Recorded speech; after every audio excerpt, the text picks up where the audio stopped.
The massive relief operation for Kurdish refugees is ending. American troops are already leaving. But Saddam Hussein is under new pressure. Foreign troops from a dozen countries are on his soil in a massive relief effort to help the Kurds.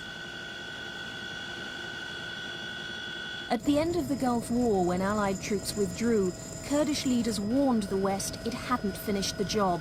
Saddam was still in place, so too was his war machine. The Kurds tried to overthrow the dictator, but were ruthlessly crushed. Millions fled in terror. The warnings proved true. Only when faced with the full horror did politicians in London and Washington decide to send troops back to help the refugees and bolster the international pressure on Baghdad.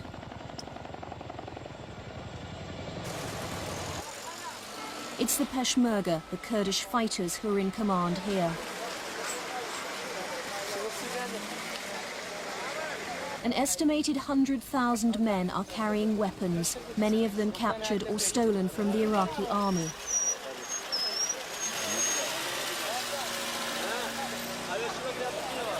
There's great euphoria, a sense of liberation. But Kurdish leaders are concerned that will fade.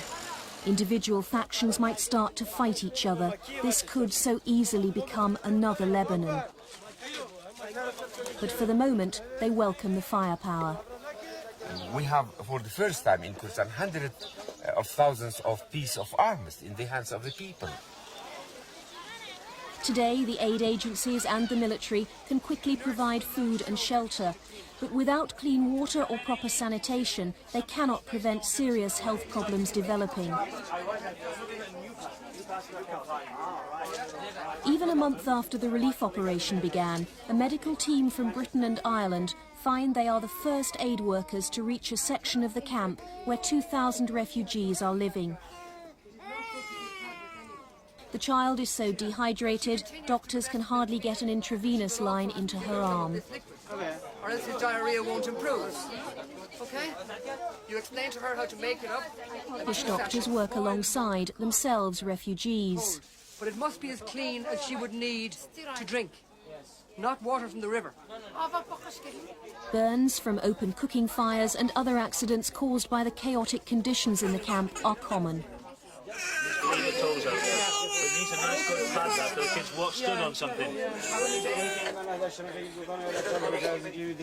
On their first day in Chukuzha, working from one medical tent, the team saw 6 people die, including the baby with pneumonia.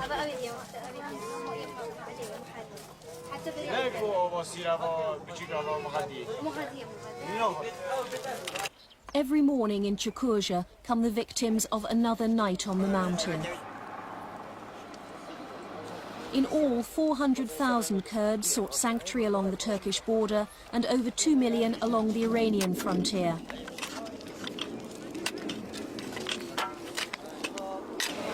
Neither country was prepared to let them go beyond the refugee camps. There were just too many of them.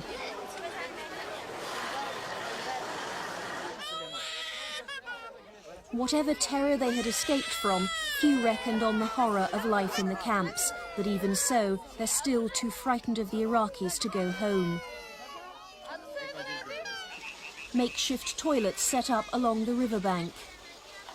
Downstream, a woman washing rice. The results are inevitable. With summer coming and the natural water supply in the mountains drying up, the health risks can only get worse. Of course, there have been cases of dehydration and dysentery, and many people have died. More than 50 people die each day, even here. Only yesterday they buried 2 people in front of our very own eyes. I didn't sleep a wink last night. I am scared to death. Why did we come? We lost all our possessions. What should we do? We should be patient. If the Allies controlled the area, then we'd be leaving, wouldn't we? Someone came from Dehok this morning. He was a soldier, and he told me that my car and my house had been looted. Nothing is left. British and American troops have the job of persuading the refugees it's safe to return home. But the camp elders say they won't go until the Allies have cleared all the Iraqi soldiers from their towns and stay on to protect them. The permanent presence is a political decision, and that decision will be made in the capitals of the world.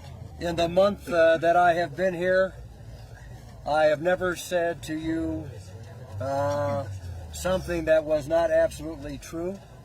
I cannot, at my level, guarantee you that there will be a permanent presence. I can't guarantee that. The people that will guarantee that are people like President Bush, President Mitterrand, Prime Minister Major. The town's patrolled by 120 Royal Marines. Kurdish leaders know it's an... In the long run, there must be a political, not a military action. Tens of thousands of Kurdish families living by the roadside are equally doubtful. They feel they're about to be abandoned. They're still too frightened to go home. They've suffered too much ever to trust Saddam Hussein. While he stays in power, they live in fear. Because we are afraid from Saddam. Because Saddam rules, we ran away to come here. And we don't know what will do with us if we return again to him. He's ready to kill us, all of us. He's ready to kill many, many thousands of people. After so much suffering, the Kurds are certain of nothing. They don't know how long the protection of the Allies will last. They don't know if a peaceful future will emerge from the talks in Baghdad. They may yet turn back to their only true friends. The Kurds are terrified of Saddam Hussein. There are no international guarantees to stop him slaughtering them again. Tonight, the uncertain fate of a people who feel they have no friends but the mountain.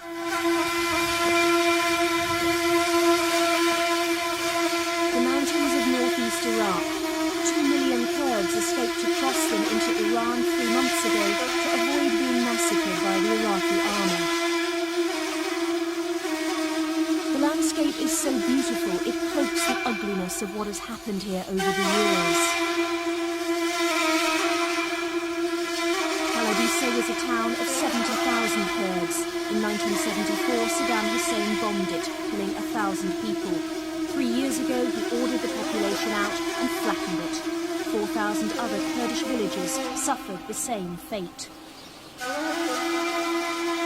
Now, squatting among the ruins are hundreds of Kurdish families. They're returning from the mountains in Iran, forced down by hunger and disease, but are too frightened to go home to towns still controlled by Iraqi troops. Many come from Kaladisa originally. Their experience of living under Saddam Hussein means they will never trust him again. They thought they had a real chance when the Gulf War ended. Saddam was weakened and the West was talking of a new world order, of justice for oppressed minorities in the Middle East. Most Kurds have long given up the dream of a country of their own. They would settle for living in peace inside present boundaries.